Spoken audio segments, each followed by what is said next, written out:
ሰላምና ጤና በያላችሁበት ይድረሳችሁ ውድና የተከበራችሁ ቤተሰቦቻችን እንደምን አላችሁልን? ከሁለተኛው የዩቲዩብ ቻናላችን አዲስ ስፖርት ልዩ የተለያዩ የዝውውር ጉዳዮችን ልናካፍላችሁ እነሆ በሁለተኛው ቻናላችን በድጋሚ ተገናኝተናል። ለተማክሰኞ የምሳ ሰዓት የስፖርት የመረጃ ሰዓት ላይ ትገኛላችሁ። በዛሬ ፕሮግራማችን እንደተለመደው የጥር ተጫዋቾች የዝውውር መስኮት እጅግ መቅረቡን ተከትሎ በርከት ያሉ የዝውውር ጉዳዮችን ነው ዛሬ እያነሳን ቆይታን የምናደርገው። በጥር ተጫዋቾች የዝውውር መስኮት የትኞቹ ዝውውሮች ሊፈጸሙ ይችላሉ፣ እንዲሁ ደግሞ ትልልቆቹ የአውሮፓ ክለቦችስ በክረምትም በጥርም ምን አስበዋል፣ ቀጣይ የዝውውር እቅዶቻቸውስ ምንድናቸው የሚሉትን ጉዳዮች ዛሬ እንዳሰስላችኋለን። ውድ ቤተሰቦቻችን በተለይ ከአርሰናል ጋር፣ ከዩናይትድ ጋር፣ ከቼልሲ፣ ከሊቨርፑል፣ ከሲቲ እና ከሌሎችም ክለቦች ጋር የተያዙ የዝውውር ጉዳዮችን ሰፋ አድርገን ቆይታን እናደርጋለን። ይህንን ቻናል ያልተቀላቀላችሁ ቤተሰቦቻችን ቻናላችንን ሰብስክራይብ እያደረጋችሁ የቤተሰባችን አባል እንድትሆኑ በአክብሮት እንጋብዛለን። ቪዲዮአችንን ላይክ፣ ቻናላችንን ሰብስክራይብ እያደረጋችሁ ቆይታችሁን ከኛ ጋር አድርጉ። ከመሸጋገሪያ በኋላ በድጋሚ ተመልሰን እንገናኛለን። አብራችሁኝ ቆዩ።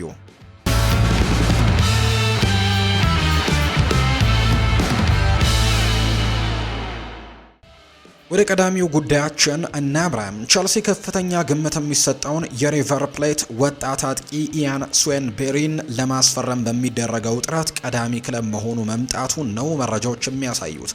ይህ እንግዲህ ተሰጥኦ ያለው የ18 ዓመት ወጣት ደቡብ አሜሪካዊ ነው። ካሉት በጣም ምርጥ ተስፋ ከሚጣልባቸው ተጫዋቾችም አንዱ እየሆነ እንደመጣ የሚያሳዩ መረጃዎች አሉ። በተለይ ወደ አውሮፓ ትልልቅ ዝውውሮች የሚያደርግበት ጊዜም የራቅ አይመስልም፣ የቀረበ ይመስላል። ቸልሲ ከስዌንስቤሪ ጋርም ስሙ ሲያያዝ ቆይቷል። ይሄ ደግሞ የመጀመሩ አይደለም ስሙ ሲያያዝም። ነገር ግን ፌጂያስ የተባለው የመረጃ ምንጭ ያወጣው የቅርብ ጊዜ መረጃ እንደሚያመለክተው ግን ሰማያዎቹ የተጫዋቹን ፊርማ ለማግኘትም ከባርሴሎና ጋር ትልቅ ፉክክርን እያደረጉ እንዳለ እየሰማን ነው የምንገኘው። ይሁን እንጂ የባርሴሎና የፋይናንስ ችግር ዝውውሩን ተግባራዊ ለማድረግም አስቸጋሪ ሊያደርግባቸው እንደሚችል ነው ዘገባው የሚጠቁመው። ስለዚህም ቸልሲ በአሁኑ ወቅት የተሻለ የገንዘብ አቅም ስላለው ተጫዋቹን ለማስፈረም በጠንካራ አቋም ላይ ይገኛል ተብሎ ይታሰባል። የፌጂያስ ዘገባ እንደሚያመለክተው ቸልሲና ባርሴሎና በሪቨር ፕሌት ያለውን ቆይታ አጠራጣሪ የሆነውን ይህንን ተጫዋች ለማስፈረም ለረጅም ጊዜ ሲከታተሉት ነው ቆይታን ያደረጉት። ተጫዋቹ ከትልልቅ ክለቦች በሚቀርብለት ፍላጎት ምክንያትም አዲሱን ለመፈረም ፍቃደኛ ባለመሆኑ ይህ ኮከብ ወጣቱን ተጫዋች ለማምጣትም ቸልሲዎች የተሻለ እድል እንደሚኖራቸው የሚያሳዩ ነገሮችን እየሰማን ነው። ቸልሲን ይህንን አጋጣሚ በመጠቀምም ሌላ ምርጥ ወጣት ተሰጥኦ ወደ ስብስቡ ለመጨመርም ተስፋ አድርጎ እንደሚንቀሳቀስ ጭምር ነው የተነገረው። የቸልሲ ዝውውር ለኢያን ስዌንስቤሪ ቀጣይ የእድገት ደረጃ ትልቅ ሊሆን እንደሚችል ጭምር ይታመናል። የተጫዋች በቸልሲ ውስጥም የመጫወትና የማደግም እድል የተሰጣቸው ሌሎች ወጣት ተጫዋቾችን እንደ አርአያው ለመመልከትም ይችላል። ቸልሲ እንደ ኤስቴቫ ዊሊያን ባሉ ተጫዋቾች ዙሪያ የረጅም ጊዜ ፕሮጀክትን እየገነባ ሲሆን እንደ ሞይስ ካይሴዶ፣ ኤንዞ ፈርናንዴስ፣ ሌሎችም ያሉ ተጫዋቾች በላሊጋ በለጋ ዕድሜያቸው ክለቡን ተቀላቅለው ብቃታቸውን እያሳዩ ነው የሚገኙትና ይህ ተጫዋች እነዚህን ተጫዋቾች ተከትለው ወደ ስታንፈርድ ብሪጅም ሊያመራ የሚችልበት እድሉ እንዳለ እየተነገረ ነው የሚገኘው። ተጫዋቹ በሪቨር ፕሌትም ለረጅም ጊዜ የሚቆይ በመሆኑ ውጤቱ በቅርቡ ይታወቃል ተብሎ እንደሚታሰብ ነው መረጃዎች እየጠቆሙ የሚገኙት። በቀጣይ ይህ ተጫዋች ይህንን ቡድን ይቀላቀላል ተብሎ እንደሚታሰብ ነው መረጃዎቹ ያጋሩት። የአታላንታ የቅርብ ጊዜ ስጦታ ተብሎ የሚጠራው ማርኮ ፓሌስትራ በጥር ወርም የዝውውር መስኮት የአውሮፓ ታላላቅ ክለቦችም ኢላማ ሆኖ ብቅ እንዳለም እየተነገረ ነው። የ20 ዓመቱ ይህ ተጫዋችም ኮከብ የቤርጋሞ ወጣቶች አካዳሚ ውጤት ሲሆን በአሁኑ ሰዓት በካግሊያሪም በውሰት እየተጫወተ ነው የሚገኘው። እሱ ከመደበኛ የቀይ መስመር ተከላካይነት ባለፈ ደግሞ ከፍተኛ የታክቲክ ብስለትና የአካል ብቃት ጥንካሬንም ለማጣመርም የገበያው ትኩረትን እየሳበ ነው። ምንም እንኳን በሙያ ህይወቱ የመጀመሪያው ላይ ቢሆንም በሜዳ ላይ የሚያሳየው የሰላ ብቃት ግን የገበያ ዋጋውን ከ35 እስከ 40 ሚሊዮን ዩሮ እንዲደርስም አድርጎታል ነው የተባለው። እንደ ኢንተር ሚላን፣ ዩቬንቱስ፣ ኤሲ ሚላን እና እንዲሁ ደግሞ ሌሎችም ክለቦች የዚህን ተጫዋችን ፍላጎት እንዳላቸው የሚያሳዩ መረጃዎች ናቸው። ናፖሊን ጨምሮ የጣሊያን ክለቦችም ተሰጥኦን ጭምር እየተመለከቱት እንዳሉ የሚያሳዩ መረጃዎችን ነው በትልቁ እየተመለከትን የምንገኘው። ከጣሊያን ውጪ የሚፈልጉትም በርከት ያሉ ክለቦች እንዳሉ ይነገራል። ለጉዳዩ ቅርበት ያላቸው የመረጃ ምንጮች ለካቼን ኦፍሳይድ እንደገለጹት ከሆነ የፕሪሚየር ሊጉ ታላላቅ ክለቦች አርሰናል፣ ቼልሲ እና ማንቸስተር ዩናይትድም እንዲሁ የአውሮፓ ግዙፎቹ ባርሴሎና፣ አትሌቲኮ ማድሪድ፣ ባየር ሚኒክም የፓሪስትራን እድገት በየሳምንቱ እየተከታተሉት ነው። አታላንታ ባለፈው ክረምትም ከሊቨርፑል የቀረበለትን የ20 ሚሊዮን ዩሮ የዝውውር ጥያቄ ያለምንም ማንገራገር ውድቅ ማድረጉ ክለቡ ለተጫዋቹ ምን ያክል ከፍተኛ ዋጋ እንደሰጠው ማሳያ ነው።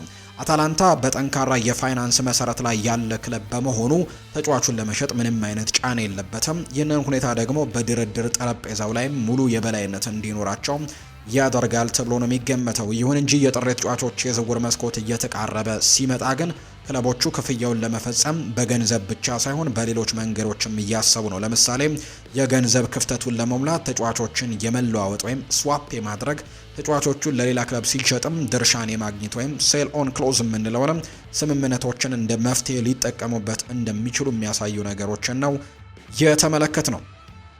የቦርንመዝ አጥቂ አንቷን ሴሜንዮ ከቅርብ ሳምንታት ወዲህ ክለቡን ለቆ ሊወጣ እንደሚችል ስሙ ከተለያዩ ክለቦች ጋርም ሲያያዝ ቆይቷል። የ25 ዓመቱ ተጫዋች በጥር ወር የዝውውር መስኮት የመዘዋወር እድሉ ከፍተኛ ነው። በዚህ የውድድር ዘመን በፕሪሚየር ሊጉ እጅግ አስደናቂ ብቃትን እያሳየ ሲሆን እንደ ማንቸስተር ዩናይትድ፣ ማንቸስተር ሲቲ እና ሊቨርፑል ያሉ ትልልቅ ክለቦችም ተጫዋቹን ለማስፈረምም ፍላጎት እንዳላቸው ነው የሚነገረው። ተጫዋቹን ለማስፈረም 65 ሚሊዮን ፓውንድ አካባቢ የሚያስፈልግ ሲሆን ከሶስቱ ክለቦች መካከል የትኛውን ዝውውር እንደሚያሳካ ማየቱ ትኩረት የሚስብ ነው። ዘ ጋርዲያን ባወጣው ዘገባ መሰረት ግን ምንም እንኳን ማንቸስተር ዩናይትድ እና ሊቨርፑል ተጫዋቹን ለማስፈረም ፍላጎት ቢኖራቸው የተጫዋቹ ዋነኛ ፍላጎት ግን ማንቸስተር ሲቲን መቀላቀል እንደሆነ ተነግሯል። ተጫዋቹ ምርጫውም ወደ ሲቲ ማምራት እንደሆነ የተነገረው የማንቸስተር ሲቲ አሰልጣኝ ፔፕ ጓርዲዮላ ሴሜንዮ ድንቅ ተጫዋች እንደሆነም ገልጸው ነበር። ከዚህ በፊት ኤክስትራ ኦርዲነሪ ፕሌየር ብለው ጠቅሰውት እንደነበር የምናስታውሰው ነው። ይህ መረጃ ለማንቸስተር ዩናይትድም ለሊቨርፑልም መጥፎ ዜና ሆኗል። ክለቡ ወደ ሌሎች አማራጮች ለመሄድ መወሰኑ ወደፊት የሚታይ ነው። በዩናይትድ በኩል የምንመለከተው ዩናይትድ በአጥቂ መስመሩ ላይ ተጨማሪ ጥራት የሚፈልግ ሲሆን ሴሜንዮ ቢመጣ ኖሮ ለቡድኑ ታላቅ ተጨማሪ ኃይል ይሰጣቸው ነበር። ሴሜንዮ በዚህ የውድድር ዘመን በሊጉ 9 ጎሎችን በማስቆጠር 3 ደግሞ የጎል እድሎችን ወይም አሲስቶችን በማድረግም ጥሩ እንቅስቃሴዎችን አድርጓል። በሌላ በኩል ሊቨርፑል ተጫዋቹን ወደ አንፊልድ ለማምጣትም ፍላጎት እንዳለው በመረዳቱ ደስተኛ ሆኗል። ይሁን እንጂ በሚቀጥለው ወር ዝውውሩን ለማጠናቀቅም እርግጠኛ መሆን አይቻልም። ሊቨርፑል የሚጠይቀውን ዋጋ ለመክፈል የሚያስችል የገንዘብ አቅም አለው። እንዲሁም የሪቻርድ ሂውዝ በሊቨርፑል መገኘት ነገሮችን ሊያስተካክላቸውም ይችላል። ሪቻርድ ሂውዝ ቀደም ሲልም ሴሜኒዮን ወደ ቦርንመዝ ያስፈረሙት ግለሰብ ሲሆኑ አሁንም ወደ ሊቨርፑል ለማምጣትም ትልቅ ሚና ሊጫወቱ ይችላሉ ተብሎ ነው የሚታሰበው።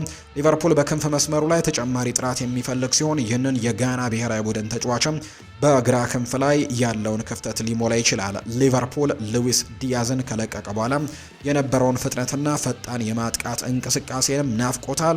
ሴሜኒዮ ደግሞ ይህንን ክፍተት መሙላት ይችላል ተብሎ ታስቦ ነበር። ነገር ግን ሊቨርፑል ይህንን ተጫዋች ማግኘት የመቻሉ እድል በጣም ጠባብ ሆኗል። በሀገሪቱ ካሉ ታላላቅ ክለቦች አንዱን መቀላቀል ለተጫዋቹ ትልቅ እድገት ይሆናል ተብሎ ነው የሚታሰበው። በአብዛኛው የመቀላቀል እድሉ ወደ ሲቲ እንደሆነ ግን መረጃዎች እያሳዩ ይገኛሉ።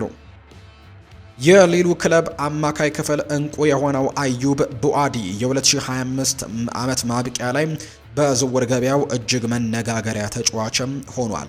ለጉዳዩ ቅርብ የሆኑ የመረጃ ምንጮች ለካቼንድ ኦፍሳይድ እንደገለጹት ቼልሲና ማንቸስተር ዩናይትድ ብቻ ሳይሆኑ ሁሉም ማለት ይቻላል የአውሮፓ ታላላቅ ክለቦች ይህንን የዘመኑ ድንቅ ተሰጥኦ ወይም ጄኔሬሽናል ታለንት የምንለውን ለማስፈረምም ተሰልፈዋል። ቦአዲ ለአዲሱ የማንቸስተር ዩናይትድ አሰልጣኝ ሩበን አሞሪም ያጮት ዘዴም እጅግ ተስማሚ ተጫዋች ተደርጎ ይታያል። ዩናይትድ ተጫዋቹን ለወራት በስካውቶችም ሲከታተል የቆየ ሲሆን ከካሴሜሮ በኋላ ለሚገነባው የቡድኑ የአማካይ ክፍልም እንደ ዋነኛ ቁልፍ ተጫዋችም ስለሚመለከቱት ዝውውሩን በፍጥነትም ሊያከናውኑ ይችላሉ። ቸልሲ በበኩሉ ወጣት ኮከቦችን የማሰባሰብ ልምዱን በመቀጠልም በጥር ወር ከ45 እስከ 50 ሚሊዮን ዩሮ የሚደርስም የዝውውር ጥያቄ ለሊልም ሊያቀርብ ይችላል ተብሏል። የሰማዮቹ እቅድ ተጫዋቹን በቋሚነት ገዝቶ ለእህት ክለባቸው ስትራስቡርግም በውሰት ለመስጠትም እድገቱን እንዲቀጥል ማድረግ እንደሆነ የተነገረው። በተመሳሳይ አርሰናልም በተጫዋቹ ላይ ፍላጎት አለው። ሚኬል አርቴታም በታክቲክና በቴክኒክ የበሰሉ ተጫዋቾችን እንደሚወድ የሚታወቅ ሲሆን አርሰናሎች በክረምት የዝውውር መስኮትም ይህንን ተጫዋች ለማምጣትም ተጫዋቹን ወኪሎችም የመጀመሪያ ግንኙነት አድርገዋል። ሊቨርፑልም ቢሆን የአዩብ ቡአዲን ሁኔታ በቅርበት እየተከታተለ ይገኛል። ሊቨርፑል ቦአዲን ለቀጣዮቹ 10 ዓመታት የሚያገለግል ተጫዋች አድርገው ነው የሚመለከቱት። በአውሮፓ ደረጃ ፓሪስ ሳን ዠርሜን የፈረንሳዊው ድንቅ ተሰጥኦችን በእጁ እንደሚያመልጡ አይፈልግም። የተጫዋቹ ቤተሰባዊ ትስስርም የፍሬንች ሊጓን ልምዱን በመጠቀምም ወደ ፓሪስ ለማምጣትም እየጣሩ ነው። በተጨማሪም በላሊጋና በሴሪኤም ክለቦች የክትትል ሪፖርት ውስጥ የአዩብ ቦአዲ ስምም በግንባር ቀደምትነት ይገኛል። በተለይም ሪያል ማድሪድ በኤድዋርዶ ካማቪንጋና በኦሪዮል ሹዋሜኒ ጋር በማጣመርም የፈረንሳዊውን ጥምረት ለመፍጠርም እሱን ለማስፈረም ፍላጎቱ አላቸው። ሊል በቅርቡ የተጫዋቹን ውል እስከ 2029 በማራዘም ብልጠት የተሞላበት ውሳኔ አስተላልፈዋል። ይህ እርምጃ ደግሞ በድርድር ወቅትም ክለቡ የበላይነት እንዲኖረው አድርጓል። በአሁኑ ወቅት የፈረንሳዩ ክለብ ለዚህ አማካይ ቢያንስ 60 ሚሊዮን ዩሮ ይጠብቃል። ወጣቱ አማካይ ቀጣይ መዳረሻውን በጥንቃቄ መምረጥም ይኖርበታል። ትኩረቱ በእድገቱና በቋሚነት የመጫወት እድልን ማግኘት ላይ መሆን ይኖርበታል። ወደ ትልቅ ክለብ አመርቶ ተቀያሪ ወንበር ላይ መቀመጥ ምንም ትርጉም አይኖረውም። ተጫዋቹ የት እንደሚያርፈም ወደፊት የሚታይ ጉዳይ ይሆናል ተብሎ እንደሚታሰብ ነው መረጃዎች በትልቁ እየወጡ የሚገኙት። አርሰናል የሊሉን አዩብ ቦአዲንግን ለማስፈረም የአማካይ ክፍሉን ለማጠናከር ትልቅ ጥረት ያደርጋል ተብሎ ነው የሚታሰበው። ዘሚረር እንዳወጣው ዘገባ ከሆነ አርሰናል በጥር ወር ለሚደረግ ዝውውር ከተጫዋቹ ወኪሎች ጋርም የመጀመሪያ ግንኙነትን ያደረገ ሲሆን ለዝውውሩም 45 ሚሊዮን ዩሮ ለመክፈል ዝግጁ ናቸው። ይሁን እንጂ የፈረንሳዩ ክለብ ሊል ተጫዋቹ አሁን የመልቀቅ ፍላጎት የለውም። የአርሰናል በተጨማሪ ቼልሲ፣ ዩናይትድ፣ ሊቨርፑልም የተጫዋቹን ሁኔታ በቅርበት የሚከታተሉ ናቸው። የአርሰናል ስፖርቲንግ ዳይሬክተር የሆነው አንድሪያ ቤርተ ድርድሩን እየመሩት ሲሆን የሁኔታውን ውጤትም ወደፊት የሚታይ ነው። ሊል ለአዩብ ቦአዲ ዝውውር ደግሞ እስከ 50 ሚሊዮን ዩሮ ድረስም ሊጠይቅ እንደሚችል የሚገመት ሲሆን የፕሪሚየር ሊግ ክለቦች ይህንን ገንዘብ የመክፈል አቅም አላቸው። የ18 ዓመት ወጣት ብሩህ ተስፋ ያለው በመሆኑ ለወደፊቱ ለወጣት ገንዘብ የሚመጥንም ብቃትን ሊያሳይ እንደሚችል ይታመናል። በዓለም ምርጡ ሊግ በሆነው የእንግሊዝ ፕሪሚየር ሊግ የመጫወት እድልም ለአዩብ ቦአዲ የሚስብ ቢሆንም በቋሚነት የመሰለፍ እድልን የሚያገኝበት ክለብም መምረጥ ይኖርበታል። አርሰናል በዓለም ላይ ካሉ ትልልቅ ክለቦች አንዱ ከመሆኑም በላይ ለዋንጫ የሚፎካከረ በመሆኑ ለተጫዋቹ ማራኪ ሊሆን ይችላል። ቡድኑ በአማካይ ክፍሉ ላይ ተጨማሪ የቴክኒክ ብቃት የሚፈልግ በመሆኑ አዩብ ቦአዲ ለዚህ ሚና ተስማሚ ሊሆን ይችላል። ይሁን እንጂ በአርሰናል ውስጥም ጠንካራው የአማካይ ክፍል ስላለ ይህ የፈረንሳይ ከ21 ዓመት በታች ብሔራዊ ቡድን ተጫዋች በቋሚነት የመሰለፍ እድሉ አነስተኛ ሊሆን ይችላል። ስለዚህም ተጫዋቹ የተጠባባቂነት ሚናን ለመቀበልም ፍቃደኛ መሆኑንና አለመሆኑን ትኩረት የሚስብ ጉዳይ ይሆናል ተብሎ ነው የሚታሰበው። በዚህ እድሜው ደረጃ ላይ ያለ ተጫዋች በየሳምንቱ የመጫወት እድል ማግኘቱ ለእድገቱ በጣም ትልቅ ወሳኝነት ያለው ነገር ነው። በትልቅ ክለብም ተጠባባቂ ሆኖ መቀመጥም ተሰጥኦ ሊጎዳው ይችላል። ቦአዲ ትልቅ ተሰጥኦ ያለው ተጫዋችም በመሆኑ ብቃቱ ካሳደገ ወደፊት በሌሎችም ትልልቅ ክለቦች የመጫወት ሰፊ እድልም ይኖረዋል ተብሎ እንደሚታሰብ ጭምር ነው የተነገረው። አሌሳንድሮ ባስቶኒ በኢንተር ሚላን ድንቅ ብቃቱን እያሳየ ሲሆን ሊቨርፑልም ተጫዋቹን ለማስፈረም ከፍተኛ ፍላጎት እንዳለው ነው የሚነገረው። ሊቨርፑል ይህ የ26 ዓመቱን ጣሊያናዊ ተከላካይ ለቨርጂል ቫን ዳይክም ህልም የሆነ ተተኪ ወይም ድሪም ሪፕሌስመንት ሊሆን እንደሚችል ያምናል። ባስቶኒ በጣሊያን እግር ኳስ ውስጥ ካሉ ምርጥ ተከላካዮች አንደኛው መሆኑን ያረጋገጠ ሲሆን አሁን ደግሞ ለሊቨርፑል ትልቅ መነቃቃትን የፈጠረ መረጃም ተገኝቷል። የቲም ቶክ ዘገባ እንደሚያመለክተው ለተጫዋቹ ቅርብ የሆኑ የመረጃ ምንጮች ጣሊያናዊው ተከላካይ በ2026 ወደ ውጭ ሀገር ሄዶ ለመጫወት ፍላጎት እንዳለው አረጋግጠዋል። ባስቶኒ አሁን ላይ በብቃቱ ጣሪያ ላይ እንደሚገኝና አዲስ ፈተናን ለመጋፈጥም ትክክለኛ ጊዜው እንደሆነ ያምናል። ይህ ሁኔታ ለሊቨርፑል ትልቅ ተስፋን የሰጠ ሲሆን ዝውውሩን ስለ ማሳካታቸው ወደፊት የሚታይ ጉዳይ ነው። ምንጩ እንደተናገረው ከሆነ አሌዛንድሮ ባስቶኒ በኢንተር እና በጣሊያን ደስተኛ ነው፣ ነገር ግን በ26 ዓመቱ ወደ ውጭ ሀገር ሄዶ የመጫወት ፍላጎት ሊኖረው እንደሚችል ይታመናል። በአሁኑ ወቅት በብቃቱ አናት ላይ የሚገኝ ሲሆን በዓለም ላይ ከሱ ጋር የሚወዳደሩ ተጫዋቾች ጥቂቶች ናቸው። 2026 ለሱ ትልቅ ዓመትም ይሆናል ተብሎ ይታሰባል። ቨርጂል ቫን ዳይክ ከሳውዝሃምፕተን ሊቨርፑልን ከተቀላቀለ በኋላ እጅግ አስደናቂ ተጽዕኖን ፈጥሯል። የእሱን ክፍተት በመሙላትም ቀላል ስራ ባይሆንም ባስቶኒ ግን ለዚህ ሚና ተስማሚ ሊሆን ይችላል። ጣሊያናዊው ተከላካይ ጠንካራ ከመሆኑም በላይ ደግሞ እንደ ቨርጂል ቫን ዳይክ ሁሉ ኳስን ከኋላ መስርቶ መጫወት ረገድም የተካነ ተጫዋች እንደሆነ ይመሰክሩለታል። ዝውውሩ ከፍተኛ ገንዘብ ሊጠይቅ ቢችልም ሊቨርፑል ተጫዋቹን ማስፈረም ከቻለም ትልቅ ስኬት ይሆንለታል። ሊቨርፑል ባለፈው የውድድር ዘመን የፕሪምየር ሊግ ዋንጫን ያሸነፈና ሁልጊዜም ለትልልቅ ዋንጫዎች የሚፋለም ክለብ በመሆኑ ባስቶኒ ወደ አንፊልድ የማምጣት ፍላጎትም ሊኖረው እንደሚችል ነው የተነገረው።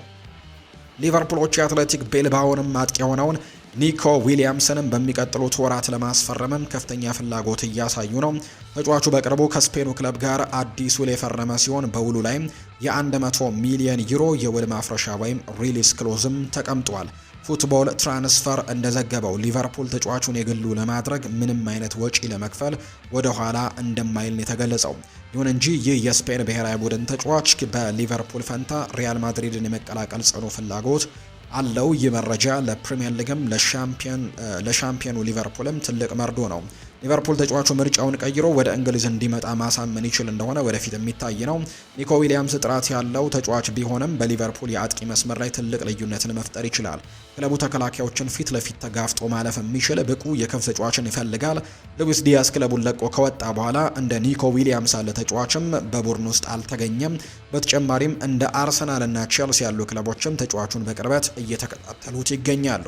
የውድድር ዘመኑ ሲጠናቀቅ እነዚህ ክለቦች ለስፔናዊው ኮከብም እንዲሁ ደግሞ የሚፈልጉት አይነት ተጫዋች እንደሆነና ጥያቄም ሊያቀርቡለት እንደሚችሉ የሚያሳዩ መረጃዎች ናቸው እየወጡ የሚገኙት። አለማቅረባቸውም የሚታይ ነው የሚሆነው። የፕሪሚየር ሊጉ ክለቦች ተጫዋቹን ውሉን ካደሰ በኋላ ዋጋው ቢጨምር እንኳን የሚጠየቀውን ገንዘብ የመክፈል አቅም አላቸው። ይሁን እንጂ ከገንዘቡ በፊት ተጫዋቹን ማሳመን ቀዳሚ ስራቸው ነው። ወደ እንግሊዝ ፕሪሚየር ሊግ የመዘዋወር እድል ለማንኛውም ተጫዋች አስደሳች ነው። ነገር ግን የኒኮ ዊሊያምስ ልብ ያለው ሪያል ማድሪድ ቤት ነው። ሪያል ማድሪድ ግን የተጫዋቹን ለማስፈረም ዝግጁ ስለመሆኑ የታወቀ ነገር የለም። በማድሪድ ውስጥ እንደ ቪኒሲዮስ ጁኒየር ያሉ ተጫዋቾች በዚያ ቦታ ላይ ስለሚጫወቱ ኒኮ ዊሊያምስ ማድሪድን ቢቀላቀል የመሰለፍ ዕድል ለማግኘት ሊቸገር ይችላል። ኒኮ ዊሊያምስ በአሁኑ ወቅት በብቃቱ ጣሪያ ላይ የሚገኝ በመሆኑ በቋሚነት መጫወት ይፈልጋል። ስለዚህም ወደ እንግሊዝ መዘዋወሩ ለሱ የተሻለ ምርጫ ሊሆንለት እንደሚችል የሚያሳዩ ነገሮችን ነው የተመለከት ነው። ጃስ የተባለው የመረጃ ምንጭ እንደዘገበው ከሆነ ሊቨርፑል አንድ ተጫዋችን ለማስፈረም የ60 ሚሊዮን ዩሮ ጥያቄን አቅርበዋል። ቶተንሃሞችም እንዲሁም የተጫዋቹን የመልቀቂያ ዋጋንም እንዲሁ ይፈቅዳሉ የሚለው ጉዳይ ትኩረትን የሚስብ ሲሆን ዘገባው ሊቨርፑል ይህንን ተሰጥኦ ያለው አማካይ ዋነኛ የዝውውር ኢላማቸው አድርገው እየተንቀሳቀሱ ነው። ከሊቨርፑል በተጨማሪም ሪያል ማድሪድም የዚህን የቶተንሃም ሆትስፐር ተጫዋች ፍላጎት እንዳላቸው ነው የሚነገረው። ይህ ተጫዋች ሉካስ ቤርግቫል ይባላል። ሉካስ ቤርግቫል በአሁኑ ወቅት በሰሜን ለንደኑ ክለብ ቶተንሃም ውስጥም ለዋናው ቡድን አስፈላጊ ተጫዋች መሆኑን እያረጋገጠ ነው የሚገኘው። በመሆኑም የእሱ መልቀቅ ለቶተንሃም ትልቅ ጉዳት ነው የሚሆነው። ይሁን እንጂ ዘገባው እንደሚለው ከሆነ ቶተንሃም የቀረበለትን ከፍተኛ የገንዘብ መጠን ካየ በኋላ ተጫዋቹን ስለመሸጥ እያሰበበት ነው። ለ19 ዓመት ወጣትም 60 ሚሊዮን ዩሮ ከፍተኛ ገንዘብ ሲሆን ቶተንሃም በዚህ ገንዘብም የቡድኑን በርካታ ክፍተቶችን ሊሞላ ይችላል። በሌላ በኩል ሊቨርፑል ሉካስ ቤርግቫልን እንደ ወደፊት ኮከብ የሚመለከተው ሲሆን ለረጅም ጊዜ ስኬታማነታቸውም ትክክለኛ ኢንቨስትመንት እንደሆነ ያምናሉ። ሊቨርፑል በአማካይ ክፍሉ ላይ ተጨማሪ የቴክኒክ ብቃትና የፈጠራ ችሎታን የሚፈልግ በመሆኑ ይህንን ተጫዋችም ለማስፈረም ፍላጎታቸው ተመራጭ ነው። ሊቨርፑል ዝውውሩን ማሳካት ቢችል እጅግ አስገራሚና ያልተጠበቀ እርምጃ ይሆንለታል። ለቶተንሃም በክለቡ ካሉ ምርጥ ወጣት ተጫዋቾች አንዱን ለቀጥታ ተፎካካሪው መሸጥ ለወደፊት ምኞቱና ዓላማው የተሳሳተ መልእክትም ያስተላልፋል።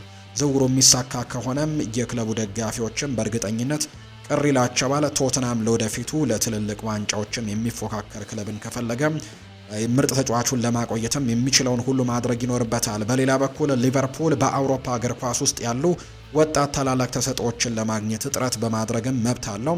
ቤርግቫል ተገቢውን ድጋፍ ከተደረገለት ለሊቨርፑልም ትልቅ ተጫዋች እንደሚሆን ጥርጥር እንደሌለው ነው መረጃዎቹ የሚያሳዩት። የዝውውር ጉዳዮች ኤክስፐርት የሆነው ክሪስቲያን ፉልክ እንደተናገረው ከሆነ አርሰናል የቦሩሲያ ዶርትመንዱን ግብ ጠባቂም ዲያንት ሮማጂን ለማስፈረም ፍላጎት አለው። የ24 ዓመቱ ጀርመናዊ ግብ ጠባቂ በአሁኑ ሰዓት ከዶርትሙንድ በውሰት ለሄዲንሃም እየተጫወተ የሚገኝ ሲሆን እያሳየ ባለው ድንቅ ብቃትም የአርሰናልን ትኩረት ስቧል። ክሪስቲያን ፉልክ ለስፖርት ቢልድ እንደተናገሩት እውነት ነው፣ ራማጅ በአርሰናል የዝውውር ዝርዝር ውስጥ ይገኛል።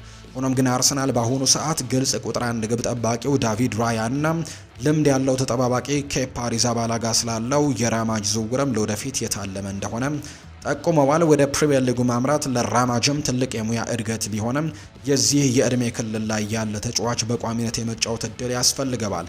በአርሰናል ተጠባባቂ ወንበር ላይ መቀመጥ ለእድገቱ እንቅፋትም ሊሆንበት ይችላል ነው የተባለው። አርሰናል ዝውውሩን ለመጨረስ የሚያስችል የገንዘብ አቅም ቢኖረውም ተጫዋቹን ለማሳመን ግን በቂ የመጫወት እድል እንደሚሰጡት ማረጋገጥ ይኖርባቸዋል። ዶርትሙንድም ተጫዋቹን ለወደፊት ትልቅ ተሰጥኦ እንዳለው ስለሚያምን አሳልፈው ለመስጠት ገና ውሳኔ እንዳላስተላለፈ ነው የተነገረው። እንደ ቸልሲና ሊቨርፑል ያሉ ከአውሮፓ ምርጥ ክለቦች የሌስተር ሲቲውን የ16 ዓመት ድንቅ የክንፍ መስመር ተጫዋች ጀረሚ ሞንጋን ለማስፈረም ጥረታቸውን አጠናክረዋል። ቸልሲ ባለፉት ሳምንታት የጀረሚ ሞንጋን ፊርማ ለማግኘት በጣም ጠንካራ ግፊትም እያደረገ መሆኑ ተገልጿል። በተጨማሪም ማንቸስተር ሲቲ፣ ማንቸስተር ዩናይትድ እንዲሁ ሊቨርፑል፣ ቶትንሃም እና ኒውካስል ዩናይትድ ለተጫዋቹ ያላቸው እቅድን በይፋ አቅርበዋል። ፍላጎቱ በእንግሊዝ ብቻ የተገደበ አይደለም። ሪያል ማድሪድ፣ ፓሪስ ሰን ዠርሜን፣ ዩቬንቱስ፣ ባየር ሚኒክ እና ቦሩሲያ ዶርትመንድ ከተጫዋቹ ወኪሎች ጋር ንግግር አድርገዋል። ሪያል ማድሪድ ታዳጊውን እንደ ቪኒሲዮስ ጁኒየር የረጅም ጊዜ ተተኪ አድርገው እንደሚመለከቱት ይነገራል። በፊፋ ሕግ መሰረት ለአካለ መጠን ያልደረሱ ታዳጊዎች ወደ ውጭ ሀገር ክለብ ለመዘዋወር እስከ 18 ዓመታቸው መጠበቅ ስላለባቸው ጀረሚ ሞንጋ እስከ 2027 ድረስ በእንግሊዝ የመቆየት እድሉ ሰፊ ነው። ውሳኔውም በ2026 መጀመሪያ ላይ ያሳውቃል ተብሎ ነው የሚጠበቀው።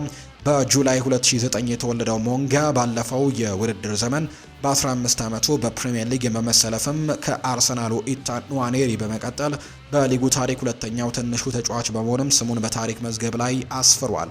በሁለቱም መስመሮች ላይም የመጫወት ችሎታ ያለው ሲሆን በፍጥነቱና ኳሱን ተቆጣጥሮ ተከላካዮችን በማለፍ ብቃቱም የሚታወቅ ነው። ሌስተር ሲቲ ወደ ሻምፒዮንሺፕ ቢወርድም ሞንጋ በዋናው ቡድን ውስጥ መደበኛ ተሰላፊ መሆን የጀመረ ሲሆን በቅርቡም የጁድ ቤሊንጋምን ክብረ ወሰን በመስበርም የሻምፒዮንሺፕ ታሪክ ትንሹ ጎል አግቢ መሆንም እንደቻለ ጭምር የሚያሳዩ መረጃዎች ናቸው የበጡት። የጣሊያኑ ክለብ ሮማ የማንቸስተር ዩናይትዱን አጥቂ ጆሹዋ ዘርክዚን በጥር የዝውውር መስኮት ለማስፈረም ጥረቱን አጠናክሯል። ሮማ ከተጫዋቹ ጋር በግል ጥቅማ ጥቅሞች ዙሪያ እያደረገ ያለው ንግግር በጥሩ ሁኔታ እየገሰገሰ መሆኑ ተነግሯል። ክለቡ በሁለተኛው የውድድር ዘመን አጋማሽ የፊት መስመሩን ለማጠናከር ዘርክዚን ቀዳሚ ኢላማ አድርጎታል። እንደ ፋብሪዚዮ ሮማኖ ዘገባ ከሆነ ሮማ የቡድኑን የፈጠራ ችሎታና የቴክኒክ ጥራት ለማሳደግ ዘርክዚን ፍጹም ተመራጭ ያደርጎታል።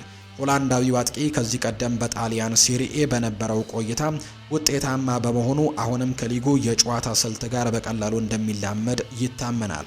ምንም እንኳን ተጫዋቹ ወደ ጣሊያን ለመመለስ ፍላጎት ቢኖረውም የመጨረሻው ውሳኔ የማንቸስተር ዩናይትድ ነው። ዩናይትድ በአሁኑ ወቅትም ዝውውሩን ለመፍቀድ ሁለት ትልልቅ ፈተናዎች ያሉበት። በቅርቡ ብሩኖ ፈርናንዴዝ በአስተን ቪላው ጨዋታ ላይ ለደረሰበት ጉዳት ጨምሮ በርካታ ተጫዋቾች መጎዳት ለዩናይትድ ስጋትን ጥሎበታል ነው የተባለው።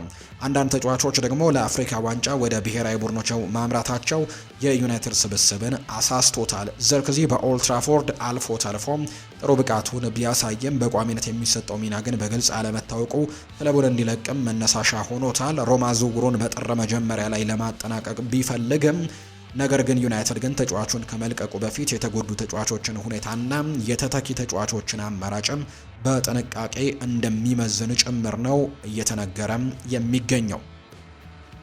ውድና የተከበራችሁ ቤተሰቦቻችን ይህ ሁለተኛው የዩቲዩብ ቻናላችን አዲስ ስፖርት ልዩ ነው። እያደመጣችሁን ስለሆነ ከልብ አድርገን እናመሰግናለን። የዛሬው ፕሮግራማችንን እዚህ ጋር ነው የምናበቃው። የተለያዩ የዝውውር ጉዳዮችን ያነሳንበት የዛሬው የዕለተ ማክሰኞ የምሳ ሰዓት ፕሮግራማችን ያደመጣችሁትን ይመስል ነበር። በሌሎች ፕሮግራሞቻችን ሌሎች ስፖርታዊ ጉዳዮችን ይዘን በድጋሚ ተመልሰን የምንገናኝ ይሆናል። ፉአድ ባህሩ ፕሮግራሙን እየመራው ከእናንተ ጋር ቆይታን አደረግኩኝ። በቀጣይ ፕሮግራሞቻችን በድጋሚ ተመልሰን እንገናኛለን። መልካም ጊዜ፣ መልካም ደግሞ ቀን እንዲሆንላችሁ ነው በአክብሮት የምመኘው።